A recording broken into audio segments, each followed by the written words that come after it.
December 1st. The city streets are crowded for the great museum acquisition. Even with the joy, hiding in the crowds are the criminals, waiting to strike like snakes. Larceny is still the most chosen crime by counts. Before I was sitting at my desk, putting the last pinch of my coffee when my contact with the police told me that a robbery was taking place in the Resident Popular Museum. As a journalist, I couldn't miss the opportunity, so I grabbed my coat and I drove there as fast as I could. When I arrived there, a movie scene was playing in front of my eyes. There were about 2 rows of police cars with their respective officers holding their guns. Apparently, they didn't know what was happening. For overcoming all the security of the jewel, at least half a dozen thieves were needed. So they were waiting for them outside of the museum. I started to take pictures of the museum, the police, until unconsciously I took a photo of the protagonist of the night. There she is, the mafia's pearl, fleeing with the most valuable jewel of the museum. It was late at night. It was my first day as a security guard in the museum, and I was eager to return home. I was told that working in a museum was boring and monotonous, but I really enjoyed my new job as I have always liked admiring artworks from afar. However, my plans changed entirely when a movement in the monitor caught my attention. My blood ran cold when the screen showed me a shadow escaping like a ghost from one of the museum rooms. My heart started beating wildly when I realized which room it was running away from. The Marie Antoinette Rose Quartz Room, the new and extremely valuable acquisition of the museum. It had been brought from France with the utmost secrecy to avoid assaults. That same night, the opening gala of this historical item was held, but the guests had left about 2 hours ago. Was it possible that not everyone had gone home? I stared at the monitor and soon I saw the shadow again. What could I do? Should I risk my life to stop the thief, or should I stay safe and let the police handle it? I decided to do both. So while the police were coming to the museum, I went in search of the shadow.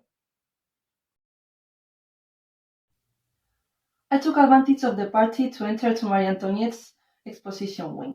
I pretended to be a renowned arts critic, which allowed me to sneak in safely without anyone really noticing my presence. Years of training in the mafia had finally been of some use.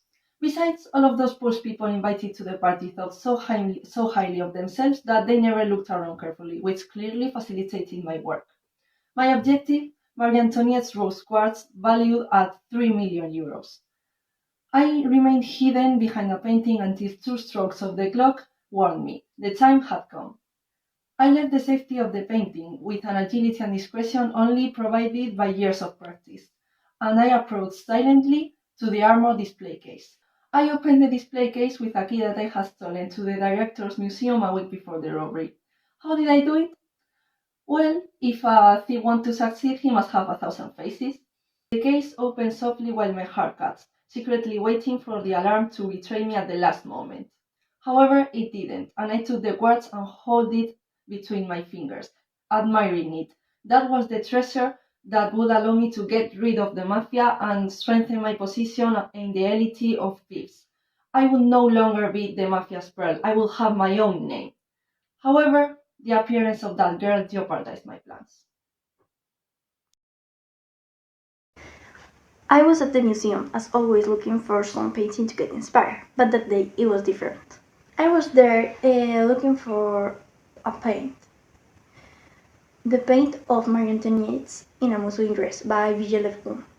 I've been waiting to see it all my life, and if it wasn't for Brigitte, I couldn't find my art style and enter the best art high school.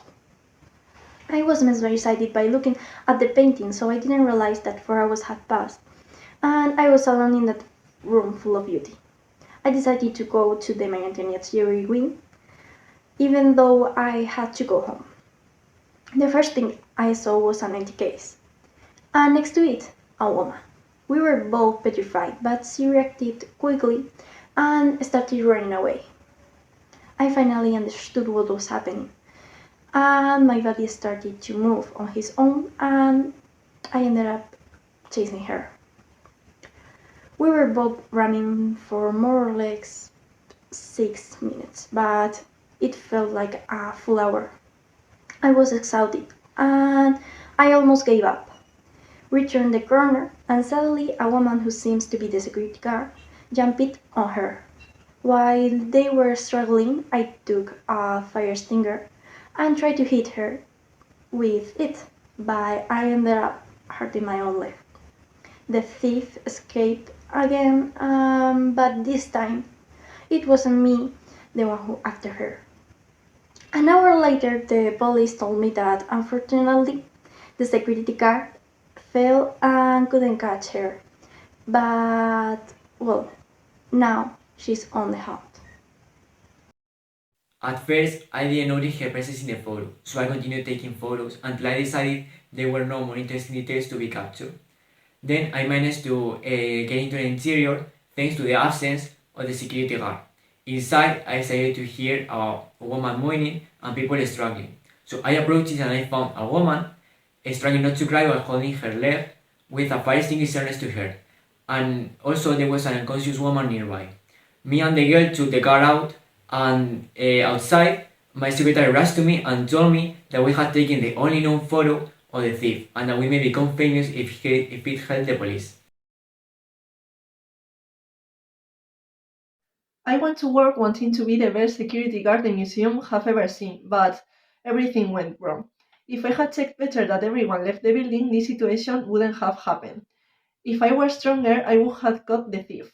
Regarding the persecution, if I had been less clumsy, I wouldn't have fallen down, and I would have handed over the thief to the police myself, so I would have been promoted on my first day.